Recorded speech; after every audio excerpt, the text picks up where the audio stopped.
આ ન્યૂઝના પ્રાયોજક છે CSC બાલ વિદ્યાલયા। વલસાડના ખાટકીવાડ વિસ્તારમાં પતંગ ચગાવતો 6.5 વર્ષીય બાળક ટેરેસ પરથી પટકાતા સારવાર દરમિયાન મોત નીપજ્યું।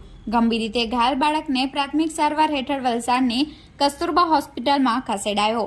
તારીખ 13 જાન્યુઆરીના રોજ 4:50 કલાકે બનેલી ઘટના મુજબ સમગ્ર દેશમાં 14મી જાન્યુઆરીએ ઉત્તરાયણ એટલે કે મકર સંક્રાંતિ તરીકે ઉજવવામાં આવતી હોય છે અને દેશભરમાં લોકો આનંદ ઉલ્લાસથી આ પર્વની ઉજવણી પણ કરતા હોય છે।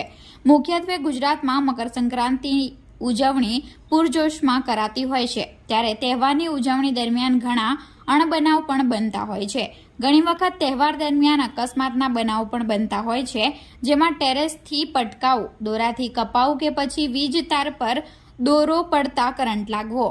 ત્યારે આજરોજ વલસાડના ખાટકીવાડ વિસ્તારમાં આવેલ ખુશ્બુ એપાર્ટમેન્ટ બીમાં રહેતા પરવેઝ શેખનો 6.5 વર્ષીય બાળક એપાર્ટમેન્ટના ધાબા ઉપર પતંગ ચગાવવા ગયો હતો, જે દરમિયાન એકાએક ધાબા પરથી નીચે પટકાતા તેને શરીરના ભાગે ગંભીર ઈજાઓ પહોંચી હતી, જેના પગલે આસપાસના રહેવાસીઓ તાત્કાલિક ઘટના સ્થળે દોડી આવ્યા હતા અને ઈજાગ્રસ્ત બાળકને વલસાડની કસ્તુરબા હોસ્પિટલમાં સારવાર હેઠળ ખસેડાયો હતો, જ્યાં ઇમરજન્સી વોર્ડમાં ખસેડાતા ફરજ પરના તબીબોએ તેને પ્રાથમિક સારવાર આપી ICU વોર્ડમાં સારવાર હેઠળ ખસેડ્યો હતો, જ્યાં સારવાર દરમિયાન તેનું મોત નીપજ્યું હતું।